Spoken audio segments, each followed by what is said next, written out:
भाग्य में संतान है तो मांगो या ना मांगो, प्राप्त हो जाएगी। तो हमें निराश नहीं होना है, और अगर नहीं है तो हमें लगता है फिर प्रयास भी नहीं करना चाहिए।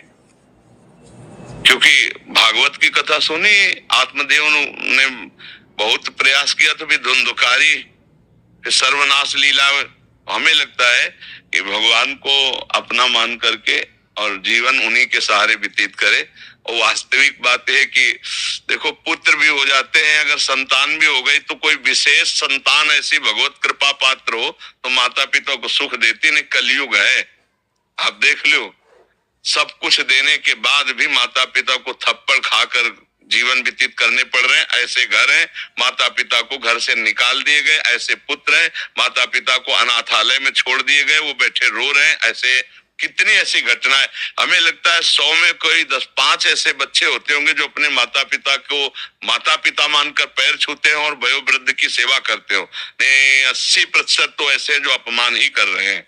तो अगर संतान हो तो भगवान कृपा करके ऐसी दे जो धार्मिक हो, भगवत भाव वाली हो, और ऐसी दुष्ट संतान से तो संतानहीन बना रहना अच्छा है। तो हम ज्यादा संतान के प्रति भी न सोचे, अगर भगवान दे देते हैं प्रसाद रूप से तो उनको अच्छी शिक्षा दें। आधुनिक शिक्षा ही नहीं, आध्यात्मिक शिक्षा भी दे। आधुनिक शिक्षा तो बहुत बच्चों को मिल रही, आध्यात्मिक शिक्षा ना होने के कारण जहाँ विद्या विनयम ददाति वहां उद्दंड हो रहे, माता पिता का अपमान कर रहे। तो हमें लगता है भगवत आश्रित रहिए, शोक चिंता करिए मत। संतान हो जाती है तो जय जय श्री राधे, नहीं होती तो जय जय श्री राधे। उसके विषय में न सोचे फिर कि अगर संतान नहीं है तो हम कोई अभागी हैं, ऐसा नहीं है। हमारा मानव जीवन मिला है, हम भगवत प्राप्ति करेंगे।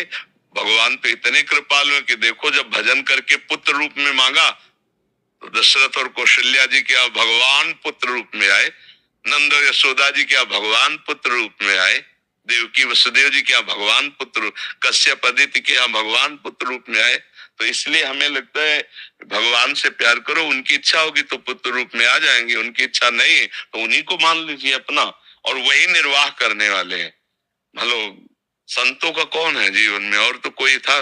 तो अब जब जरूरत पड़ी, हजारों हाथों से प्यार कर रहे, हजारों रूपों से नेत्रों से प्यार कर रहे, भगवान के भरोसे से। जरूरी नहीं कि पुत्र नहीं होगा तो हमारा जीवन बेकार हो जाएगा, ऐसा नहीं। भगवान हजारों रूपों से प्यार करने लगते हैं। अगर हम किसी के कमेंट सुनेंगे तो हमारे विषय में क्या टीका टिप्पणी कर रहा है, फिर हम नहीं चल पाएंगे। हमको संत सदगुरुदेव शास्त्र सम्मत आचरण करने, दूसरों की बात सुननी नहीं, दूसरों को कटु वचन बोलना नहीं, दूसरों की अवहेलना करनी नहीं। समझ रहे हो, ऐसे बहादुर बनकर इस मार्ग में चला जाता है। दूसरे हमें सपोर्ट करें ऐसी आशा भी मत रखना। सतमार्ग का सपोर्ट कोई बिरला ही करता है, नहीं तो गिराने के लिए तो मिल जाएंगे, सपोर्ट करने वाले नहीं मिलेंगे। इसलिए हम किसी मित्र को सपोर्ट के लिए तो सोचे ना, भगवान और भगवान के जनों का ही सपोर्ट होता है इस मार्ग में, और बहादुर बनकर अकेले चला जाता है इसमें। देखो, जब कोई नौटंकी नाटक में जाता है तो उसको पता होता है मैं ये नहीं हूं, मैं थोड़ी देर के लिए राजा बनूंगा और ये थोड़ी देर के लिए रानी बनेगा। ना कोई राजा है ना कोई रानी है, नाटक मंच पर है। ये जगत नाटक का मंच है, या ना कोई पति, ना कोई पत्नी है, ना कोई पुत्र है, ना कोई पिता है। एक नाटक है थोड़ी देर के लिए, लेकिन नाटक कौन मानता है? सत्य मानता है इसे। पुत्र के वियोग में उसकी हालत क्या हो जाएगी, आप सोचो। नाटक माना था क्या? और जो नाटक मानते हैं उनको कोई फर्क नहीं होता। आए की हुज्जत नहीं, गए की तलाश नहीं। जन्मा तो भगवान की इच्छा, मरा तो भगवान की इच्छा। उसको संयोग वियोग में दुख सुख का अनुभव, द्वंद्व विमुक्ता होता है। लेकिन इतना बड़ा जगा हुआ पुरुष कोई बिरला ही होता है। अपने लोग नाटक नहीं कर रहे, अपने लोग सत्य मान रहे हैं, इसलिए मन भारी हो जाता है, इसलिए दुखी हो जाता है कि कब तक सोऊं। लेकिन नाटक तो नहीं किया ना, आप सत्य मान लिए ना। अगर नाटक में देखो तो जैसे नाटक में सिपाही बकारोल हुआ, चोर को पीट रहा है, तो ना चोर को दुख है ना उसको सुख है, पर एक्टिंग पूरी वैसे ही कर रहा है। यहां हम सत्य मान लिए अपने को, शरीर सत्य मान लिए अपने संबंध, तो अब हमारा मन भारी तो हो ही जाएगा, क्योंकि सत्य मान लिया ना। और वहां नाटक नाटक दोनों बाद में एक हाथ मिलाएंगे, यार तुमने क्या बढ़िया रोल किया, वो कहेगा तुमने भी बहुत बढ़िया रोल किया। तो रोल किया केवल, हम सत्य थोड़ी बन गए, न राजा न रानी। वो तो 2 घंटे के लिए राजा रानी का रोल था। ऐसे ही अव्यक्तादीनि भूतानि व्यक्त मध्यानि भारत, कि तुम बाद में स्त्री नहीं रहोगी, बीच में स्त्री शरीर मिला है, बीच के नाटक के लिए क्या रोना।